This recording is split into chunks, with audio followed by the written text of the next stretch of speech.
কুয়েটের শ্রীশান্ত এবং কুয়েটের হাসিব এই দুই অপরাধীর অপরাধ পরবর্তী সময়ের আফটারম্যাথ বিবেচনা বা বিশ্লেষণ করলে আপনি আসলে বুঝতে পারবেন বাংলাদেশের রিলিজিয়াস মাইনরিটি তথা হিন্দু সম্প্রদায় রাষ্ট্রের চোখে আইনিভাবে বা সামাজিকভাবে কতটুকু ব্রাত্য অবস্থায় বসবাস করছে।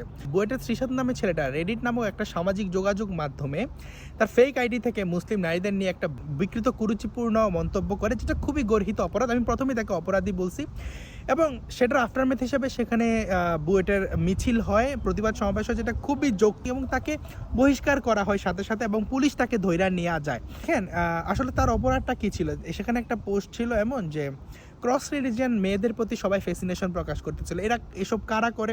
যারা যৌন বিকারগ্রস্ত, যারা ফ্যামিলিতে অজাচার দেখে আসছে, যাদের পারিবারিক বা ধর্মীয় শিক্ষা নাই, ওরা এইসব করে আসে।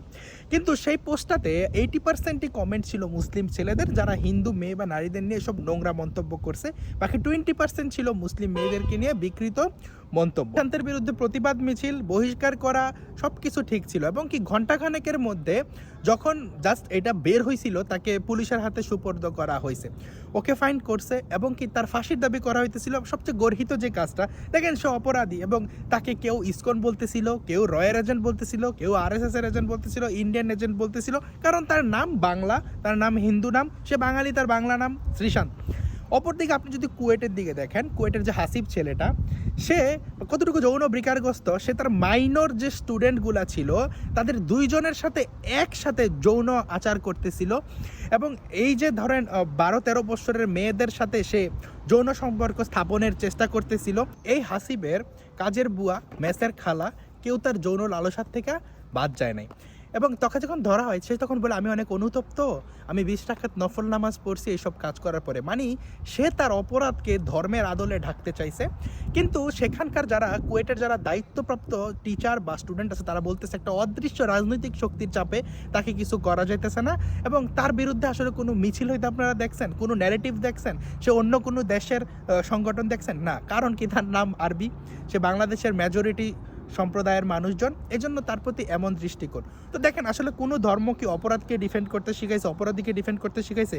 আর বলছে যে সে যদি রিলিজিয়াস মাইনরিটি হয় তাইলে সে যা না করছে তার পুরো সম্প্রদায়কে তাকে কেন্দ্র করে হত্যাযোগ্য করে তোলো। আমি রাষ্ট্রীয়ভাবে কেন বললাম, শ্রীশান্তকে গ্রেফতার করা হয়েছে, ওকে ফাইন, কিন্তু শ্রীশান্তের ব্যাপারটা কিন্তু প্রমাণিত ছিল না, কিন্তু মানুষের চাপে তাকে করতে হয়েছে। অন্যদিকে এই যে কুয়েটের হাসিব, সে যে মাইনর মেয়েদেরকে জোরপূর্বক শারীরিক সম্পর্ক স্থাপনে তার যৌনাচার করতে বাধ্য করছে, তার বিরুদ্ধে কোনো লিগ্যাল অ্যাকশন নাই। মজার ব্যাপার হলো এই শ্রীশান্ত ছেলেটা সেখানে হিন্দু ধর্মকে নিয়েও কটূক্তি করছে, কিন্তু তার বাংলা নামের কারণে তার হিন্দু নাম পাইছে, এটা দিয়ে সমগ্র একটা জাতিগোষ্ঠীকে কাঠগড়ায় তুইলা সেখানে একটা মিডিয়া ট্রায়ালের মাধ্যমে তাদেরকে হত্যাযোগ্য করে তোলা যায়। এই কারণে ব্যাপারটা আসলে সবাই খাইছে, সবার কাছে খুব মজা লাগছে এবং তার সাথে বিভিন্ন সংস্থার আসলে আপনার যোগসূত্র খুঁজা বেড়াইছে। অপরাধীর সাথে শুধুমাত্র সে রিলিজিয়াস মাইনরিটি হইলেই তার ধর্মযুক্ত হয়? মেজরিটির কেউ অপরাধ করলে তার সাথে কি ধর্মযুক্ত করার এত সৎসাহস কারো আছে? সেই রেডিটের পোস্টে যারা হিন্দু নারীদের নিয়ে কুরুচিপূর্ণ বক্তব্য করছে তাদের পরিচয় আসলে আমরা জানি না এবং শ্রীশান্ত সেখানে ফেক আইডি ইউজ করে করছে। তার কাউন্সেলিং প্রয়োজন, তার আইনানুগ যা শাস্তি হওয়ার প্রয়োজন তা অবশ্যই হবে, কিন্তু একই দেশের একই রাষ্ট্রের বিচার ব্যবস্থা দুই রকম। একজন জাস্ট ফেক আইডি দিয়ে তার পরিচয় লুকাইয়া পোস্ট করছে, সেখানে আরও পোস্ট করছে, অন্য ধর্মকে টার্গেট করা হয়েছে, সেটা নিয়ে কোনো কথা নাই, কিন্তু তার ধর্মীয় পরিচয় টাইনা আনা হয়েছে অপরাধীর। অপরদিকে এখন হাসিবের বেলায় কি তার ধর্মীয় পরিচয় টানা হবে? এই অসাম্প্রদায়িকতা নামক ভণ্ডামি নিয়ে আমরা আসলে এই দেশকে সাজেশন দেই, ওই দেশকে সাজেশন দেই, মানুষ কে কতটুকু জিহ্বার ভিতরে আছে, কে কতটুকু মায়ের কোলে আছে তা নিয়ে আমরা আসলে মাতামাতি করি। একটা সম্প্রদায়কে যে টার্গেটেড ভাবে এথনিক ক্লিনজিংয়ের জন্য, টার্গেটেড পারসিকিউশন চালানোর জন্য ন্যারেটিভের মাধ্যমে হত্যাযোগ্য করা তোলা হইতেছে, সেই ব্যাপারে পুরো দেশের প্রগতিশীল সমাজ চুপ।